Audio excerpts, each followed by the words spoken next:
ခုဗီဒီယိုက picture ပေါ့နော်ပုံထည့်တာလေးတွေကိုပြပြပေးသွားမှာဖြစ်ပါတယ်အရင်ဆုံးပုံထည့်မယ်ဆိုလို့ရှိရင် insert ကိုနှိပ်ရမယ် insert အောက်ကိုသွားရမယ်ပေါ့နော် insert အောက်က picture ပေါ့နော်ဒါက online ပေါ် picture ကိုထည့်မယ်ဆိုလို့ရှိရင် online picture ပေါ့နော်ရွေးပေးရမယ်ဒါပေမဲ့ကိုယ့်ရဲ့ set ကတော့ internet access ဖြစ်နေရမယ်ပေါ့နော်အခုကကြတော့ဒီ set ထဲမှာရှိတဲ့ picture ကိုပဲယူမှာဖြစ်တဲ့အတွက်ကြောင့် this device ကိုပဲ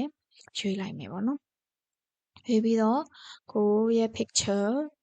ရှိတဲ့နေရာမှာကိုသွားယူရမှာပေါ့နော်အခုဟာကျတော့ picture အောက်မှာပဲထားပြီးတော့ဓာတ်ပုံယူမယ်ပေါ့နော်အဲ့တော့ဒီပုံတစ်ခုကိုရွေးမယ် insert ကိုနှိပ်လိုက်မယ်ဒါဆိုလို့ရှိရင်ပုံကဝင်လာလိမ့်မယ်နောက်တော့ပုံကိုပေါ့နော်နည်းနည်းအကျဉ်းအကျယ်အခုကနည်းနည်းကြီးနေတယ်ပေါ့နော်နည်းနည်းသေးချင်တယ်နော်နည်းနည်းသေးချင်တာဖြစ်ဒါအကျဉ်းအကျယ်လုပ်ချင်ရင်ဒီပုံကိုထောင်းကနေပဲအကျဉ်းအကျယ်လုပ်ပေးရမယ်ပေါ့နော်ထောင်းက၄ခုဒီထောင်းကနေပဲကျင်းတာဒီကျဲတာတွေလုပ်ပေးလို့ရမယ်ပေါ့နော်ကဲလို့ဒီအလေကနေကိုကကျင်းတာကျဲတာလှုပ်လိုက်လို့ရှိရင်ပုံကရွေ့တာတို့စောင်းတာတို့ဖြစ်သွားလိမ့်မယ်ပေါ့နော်အဲကြောင့်မို့လို့ပုံကို adjust လုပ်ချင်တယ်ဆိုလို့ရှိရင်ထောင်းကနေပဲဖိပြီးတော့ adjust လုပ်ပေးရမယ်ပေါ့နော်အဲ့တော့အခုပုံကို crop မယ်ပေါ့နော်ပုံကို crop မယ်အဲ့တော့ဒီတောင်ပုံရဲ့တဝက်ကိုပဲလိုချင်တယ်ပေါ့နော်ကျန်တဲ့တဝက်ကိုမလိုချင်ဘူးဖယ်ထုတ်ချင်တယ်ဆိုလို့ရှိရင်ပုံကို crop ပေးရမှာပေါ့နော်အဲ့တော့ရုံဆုံးဒီစာရွက်ပေါ်မှာကစားထောင်းလိုက်လို့ရှိရင်ဒီအပေါ်မှာ picture format ဆိုတာမပေါ်နေဘူးပေါ့နော်အဲ့တော့ပုံကိုတစ်ချက်ထောင်းမှသာအပေါ်က picture format လေးပေါ်လာမယ်အဲ့တော့ picture format ကိုနှိပ်မယ်ပြီးရင် crop ဟာက crop လေးကိုနှိပ်မယ်ပေါ့နော်crop ကိုနှိပ်လိုက်လို့ရှိရင်ဒီလိုအမဲရောင်တောင်းလေးပေါ်လာလိမ့်မယ်ပေါ့နော်အဲ့တော့ဒီတောင်းကနေထောက်ပြီးတော့ထောက်လိုက်လို့ရှိရင်ဒီအမဲရောင်တောင်းနောက်တစ်ခုလေးအသေးသေးလေးတစ်ခုထပ်ပေါ်မှာပေါ့နော်ပေါ်တဲ့အချိန်ကျမှကိုရဲ့ mouse ကနေဖိပြီးတော့ဒီကိုလိုချင်တဲ့အပိုင်းလောက်ပဲကိုခြံထားမယ်နော်မလိုချင်တဲ့အပိုင်းတွေကိုထားခဲ့လိုက်မှာပေါ့နော်ကိုလိုချင်တဲ့ပမာဏအရွယ်အစားမှာရောက်ပြီဆိုလို့ရှိရင် keyboard ပေါ်က enter key လေးကိုတစ်ချက်နှိပ်လိုက်မယ်ပေါ့နော်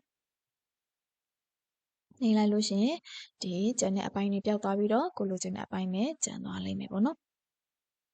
နောက်တစ်ခုကပုံကိုပေါ့နော်crop to shape ပေါ့နော် crop to shape အခုကကိုဒီရိုးပဲ crop တာပေါ့နော်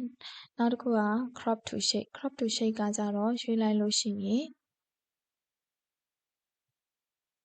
ကိုလိုချင်တဲ့ design တစ်ခုခုပေါ့နော် shape တစ်ခုခု style တစ်ခုခုကိုရွေးလိုက်ဒါဆိုလို့ရှိရင်ကိုယ့်ရဲ့ပုံကဒီကိုရွေးလိုက်တဲ့ shape ရဲ့ပုံစံအတိုင်းသူက crop ဖြစ်သွားတာပေါ့နော်နောက်တစ်ခုကအခုပုံကိုရွှေ့မယ်ဆိုတော့ဟိုဟာတစ်ခါတလေရွှေ့လို့မရတာတို့ဖြစ်တယ်ပေါ့နော်အဲ့တော့ဘယ်နေရာမှာသွားပြီးတော့ချိန်ပေးရမလဲဆိုတော့က picture format အောက်က wrap text ပေါ့နော် wrap text ကနံပါတ်1အနေနဲ့ square လေးကိုရွေးကြည့်လိုက်မယ်နော် square ကိုနှိပ်မယ် square ကိုနှိပ်ပြီးတော့ပုံကိုဖိပြီးတော့စာပိုက်ကြားထဲမှာသွားထည့်ကြည့်မယ်ပေါ့နော်သွားထိုင်လိုက်လို့ရှိရင်ပုံဝင်တာနဲ့စာတွေကနေရာသူ့ဟာသူဖယ်သွားလိမ့်မယ်နော်စာပုံအတွက်နေရာခြံထားပြီးတော့စာတွေကဖယ်သွားလိမ့်မယ်ခုနက wrap text မှာက square လို့နှိပ်ထားတာဖြစ်တဲ့အတွက်ကြောင့်မလို့ပုံကသူကအဝိုက်ဖြစ်နေတော့လဲပဲသူက၄တောက်ကွက်စာ square စာသူကနေရာယူထားတယ်အဲ့ဒီအတွက်ကြောင့်မလို့စာကဒီပုံရဲ့ဒီ square စာရဲ့အပြင်ဘက်မှာပဲသူကပေါ်ပေးတာပေါ့နော်ပုံကတစ် square လုံးနေရာယူထားတာပေါ့နော်နောက်တစ်ခုကို type ကိုချိန်ကြည့်လိုက်လို့ရှိရင်ပုံက white လေးဆိုလို့ရှိရင်သူ့ရဲ့ white လေးစာပဲနေရာယူတာခုန square ၄တောက်ကွက်တစ်ခုလုံးနေရာမယူဘူးပေါ့နော်အဲ့တော့သူက white လေးဖြစ်တဲ့အတွက်ကြောင့်စာကဒီလို white လေးနော်ပြန်ပြီးတော့ပေါ်လာပေးတာပေါ့နော်ခုနက square ကကြတော့ပုံက white လေးဖြစ်နေတော့လည်းပဲသူက၄တောက်ကွက်စာနေရာယူထားတယ်ဖြစ်တဲ့အတွက်ကြောင့်စာကဒီ white တဲ့ဒီနေရာတွေမှာမပေါ်ပေးဘူးပေါ့နော်ဖယ်ပေးသွားပါတော့အဲ့ဒါက red text မှာရှိတဲ့ type ရဲ့အလုပ်လုပ်ပေါ့နောက်တစ်ခုကကြတော့ true ကလည်းဒီ type နဲ့တိတ်ပြီးတော့မကွာဘူးပေါ့နော်နောက်တစ်ခု top and bottom ရွေးလို့ရှိရင်ပုံဝင်လာတဲ့နေရာမှာပုံရဲ့အစာတွေကပုံရဲ့အပေါ်နဲ့အောက်မှာပဲပေါ်တာဒီ ပုံရဲ့ဘေးနားမှာတွေမပေါ်ဘူးအဲ့ဒါက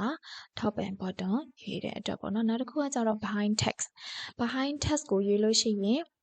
ပုံကစာရဲ့အနောက်မှာပေါ်သွားတာပေါ့နော်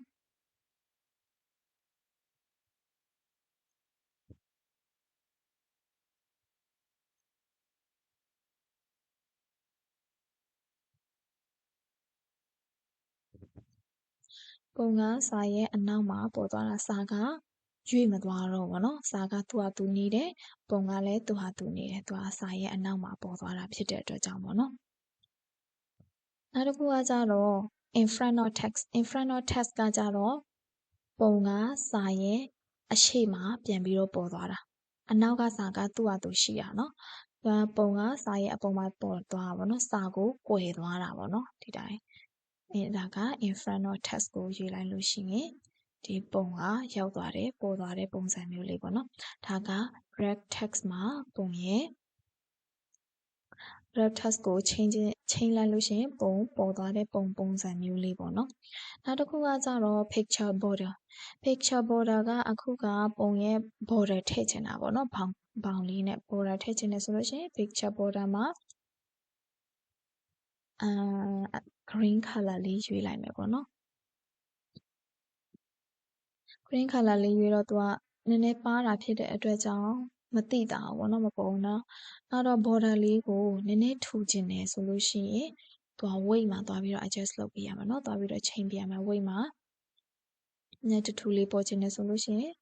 နဲ့ထူတဲ့ဟာလေးရွေးလိုက်လို့ရှိရင်သူရဲ့ weight ပေါ့နော်ပို့ပြီးတော့ border လေးပို့ပြီးတော့မြင်သာလာတယ်ပေါ့နော်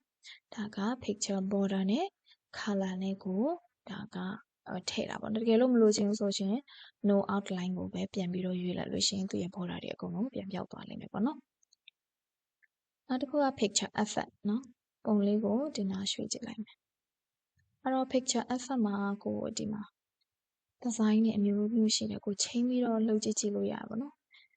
ဒါလေးတွေ shadow လေးတွေထည့်ချင်တာတို့ပုံရဲ့အရိပ်เนาะနောက်တစ်ခုက glow နည်းနည်း glow စေချင်တာတို့ပေါ့နော်ကိုရဲ့ပုံအဝါရောင်လေးတန်းစေချင်တာတို့